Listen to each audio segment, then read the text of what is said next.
দেখো, এই ফ্রি ফায়ারটা সামান্য একটা গেম হলেও এটা যে অনেক মানুষের জীবন পরিবর্তন করে দিয়েছে, আবার অনেক মানুষের জীবন যে ধ্বংস করে দিয়েছে, এটা আমাদের সকলেরই জানা। তবে সামান্য এই গেমটা যে গোটা একটা পরিবারকে আবার নতুন করে জীবন দান করবে, এটা আসলে সকলের অজানা ছিল। হ্যাঁ বন্ধুরা, আজকের গল্পটি এমনই একটা পরিবারকে নিয়ে যারা এই ফ্রি ফায়ার গেমটাকে একেবারেই সহ্য করতে পারতো না, বরং তাদের সন্তান যখন এই গেমটা খেলতো তারা আরও উল্টো বকাবকি করতো। আর ভাগ্যের কি অপূর্ব লীলা খেলা, তখন সেই গেমটা আজকে গোটা পরিবারটাকে বাঁচিয়ে রেখেছে। আর এখন তার বাবা মাও উৎসাহ দেয় তাদের সন্তানকে যে ফ্রি ফায়ার খেলো। এজন্যই চলো জেনে আসি আসলে কি এমন ঘটেছিল ওই পরিবারটার সাথে। তো বেশি ব্যাকপ্যাক না করে ছোট্ট একটা ইন্ট্রো দিয়ে আজকের ভিডিও শুরু করা যায়। তো আজকের গল্পটা শুরু হতে চলেছে ছোট্ট একটা গ্রামের ছোট্ট একটা পরিবারকে নিয়ে। বাবা মা এবং তাদের দুই সন্তান অর্থাৎ দুই ভাই, ছোট্ট একটা পরিবার, খুব সুন্দরভাবে তাদের জীবনযাত্রা চলে যাচ্ছিল। বড় ভাই একটা কোম্পানিতে লেবারের চাকরি করে, বাবা কৃষিকাজ করে, আর তাদের ছোট সন্তান অর্থাৎ ছোট ছেলে কিন্তু ক্লাস 8-এ পড়াশোনা করে। দারিদ্রতার বেড়াজালে আটকে পড়া পরিবারকে সাপোর্ট দেওয়ার জন্য তাদের বড় ভাইকে খুব অল্প বয়সে কাজে চলে যেতে হয়েছে। এই জন্য বড় ভাইয়ের পড়াশোনাটা ঠিকমতো হয়ে ওঠেনি। তবে বাবা মার একটাই স্বপ্ন ছিল যে তাদের ছোট সন্তান অর্থাৎ ছোট ছেলে যাতে উচ্চশিক্ষায় শিক্ষিত হয়। এই জন্য বাবা কৃষিকাজ করলেও সারাদিন মাঠে তুমুল কষ্ট করে এসে বাসায় যখন এসে দেখতো তাদের ছোট সন্তান পড়াশোনা করতেছে, সমস্ত কষ্ট এক চান্সে দূর হয়ে যেত। আর তাদের ছোট সন্তান পরিবারের অভাব দেখতে দেখতে বড় হচ্ছে, তো তাই সে একটা সময় ঠিক করেই ফেলে যে তাকে অনেক বড় হতে হবে, লেখাপড়া করে অনেক বড় মানুষের মতো মানুষ হতে হবে। আর ঠিক এমনটাই হতে থাকে। তাদের ছোট ছেলে খুব ভালো রেজাল্টও করতে থাকে, প্রত্যেক ক্লাসে টপ হতেও থাকে। তবে তার একটা বদ অভ্যাস ছিল, সেটা হচ্ছে ফ্রি ফায়ার গেম খেলা। করোনা চলার সময় যখন তার স্কুল বন্ধ হয়ে যায়, তখন তার বাবা এবং বড় ভাইয়ের জমানো কিছু টাকা দিয়ে তাকে একটা ফোন কিনে দেওয়া হয় অনলাইনে ক্লাস করার জন্য। তার ফোনটা ছিল 3 GB র্যামের একটা ফোন। তবে এইখান থেকেই তার ফ্রি ফায়ার গেমের সাথে পরিচয় হওয়া। সারাদিন পড়াশোনার ফাঁকে সময় পেলেই সে ফ্রি ফায়ার গেম নিয়ে বসে পড়তো। আগে যেমন বাইরে খেলাধুলা করতো, এখন সে আর বাইরে খেলাধুলা করে না, ঘরে বসে সারাদিন ফোন টিপে আর ফোনে গেম খেলে। এদিকে তার বাবা মা যখন ফ্রি ফায়ার গেম খেলা দেখতো তখন প্রচণ্ড পরিমাণ রেগে যেত, এমনকি মারধর পর্যন্ত করতো যে তুই এই গেম খেলা বাদ দিয়ে দে। তবে তাদের ছোট ছেলে যতই বাবা মার বাধ্য সন্তান হোক না কেন, ফ্রি ফায়ার গেমটা ছাড়তে সে একেবারেই নারাজ। প্রথম দিকে পড়াশোনার ফাঁকে ফাঁকে গেম খেললো, যখন তার বাবা মা তাকে বকা শুরু করে তখন সে রাতের অন্ধকারে গেম খেলা শুরু করে। তবে বন্ধুরা বলে রাখা ভালো, সে কিন্তু তার পড়াশোনা একেবারেই ঠিক রেখেছিল, অর্থাৎ গেমের কোনো কালো ছায়া পড়াশোনার উপরে কোনোদিনই সে পড়তে দেয়নি, যার কারণে তার রেজাল্টও মোটামুটি ভালোই হতো। এতদিন পর্যন্ত পরিবারের সবকিছু ঠিকঠাকই ছিল, এবার আস্তে আস্তে পরিবারটা একটু একটু করে ভাঙতে শুরু করবে। পরিবারের সকলের সম্মতিতে পরিবারের বড় ছেলের সাথে পাশের গ্রামের একটা মেয়ের বিবাহ সম্পন্ন করা হয়। আর যেন বিবাহের কয়েক মাস যেতে না যেতে বড় ভাইয়ের পরিবর্তন লক্ষ্য করতে শুরু করা যায়। এতদিন ছোট ভাইয়ের পড়াশোনা খরচ বড় ভাই আর বাবা মিলে চালিয়ে আসলো, এখন আর বড় ভাই কিন্তু ছোট ভাইয়ের পড়াশোনা খরচ দিতে রাজি হয় না। তবে তাতেও খুব একটা ফারাক পড়ে না, কারণ তাদের বাবা এখনো শক্তভাবে তাদের পরিবারটাকে ধরে রেখেছে, অর্থাৎ বাবা কিন্তু কৃষিকাজ করে তাদের পরিবারটা খুব সুন্দরভাবে চালিয়ে নিচ্ছিল। তবে বলে রাখা ভালো, হাতের 5টা আঙুল যেমন এক হয় না, পরিবারের প্রত্যেকটা সন্তানের মন মানসিকতাও কিন্তু এক হয় না। কিছুদিন পর বড় ভাই পুরোপুরি আলাদা হয়ে যায়, তার বউকে নিয়ে নতুন করে সংসার তৈরি করে। এমনকি একটা পর্যায়ে যে বড় ভাই তার পরিবারকে অস্বীকার করে দেয়, অর্থাৎ একটা টাকাও আর পরিবারে দিত না, সমস্ত টাকা সে নিজের সংসারেই খরচ করত। 4 জনের পরিবারটা ভেঙে যায় এখন 3 জনের পরিবার হয়ে গেল, বাবা মা আর তাদের ছোট সন্তান। এখন পুরো পরিবারের দায়িত্বটা বাবার উপরে পড়ায়, দিনরাত 24টা ঘন্টা হাড় ভাঙা খাটুনি করা শুরু করে দেয় তাদের বৃদ্ধ বাবা।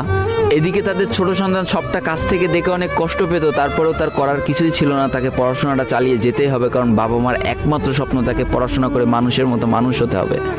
এদিকে বলে রাখা ভালো, পড়াশোনার পাশাপাশি কিন্তু সে ফ্রি ফায়ার গেমটা অনেক ভালো মতো খেলা শিখে গিয়েছিল। তার 3 GB র্যামের ফোন একটু ল্যাগ দিলেও মোটামুটি ভালোই খেলা যেত স্মুথ গ্রাফিক্সে।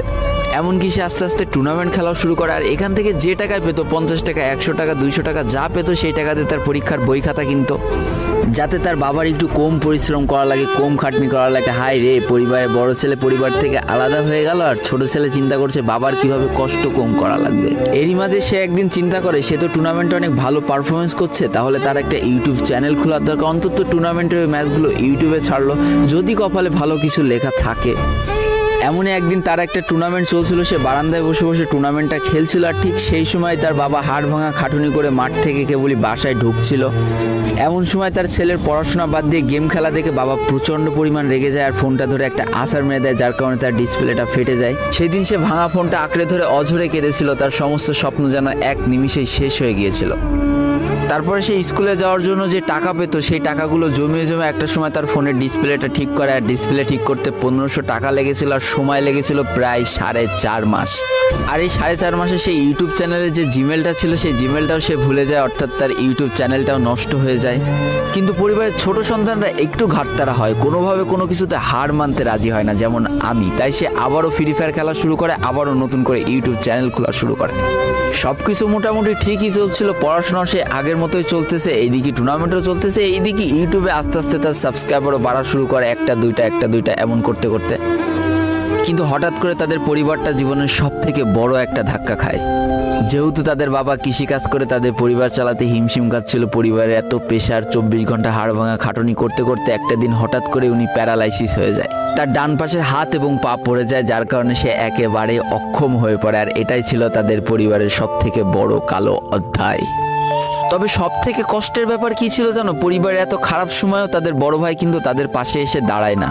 এবার শুরু হয় তাদের পরিবারে আসল কষ্ট। না ছোট ছেলের পড়ার টাকা আছে, না বাবার ওষুধ কেনার টাকা আছে, না তাদের 3 বেলা ঠিক মতো খাবার টাকা আছে। কি আর করবে, পরিবারে এই অসহায় অবস্থা দেখে না খেয়ে তো মরা যায় না, তাই তাদের মা লোকের বাসায় কাজ করা শুরু করে দেয়। কিন্তু কাজ করে 3 বেলা খাবার জোটানো গেলেও বাবার ওষুধ আর সন্তানের পড়াশোনার খরচ চালাতে হিমশিম খাচ্ছিল তাদের মা।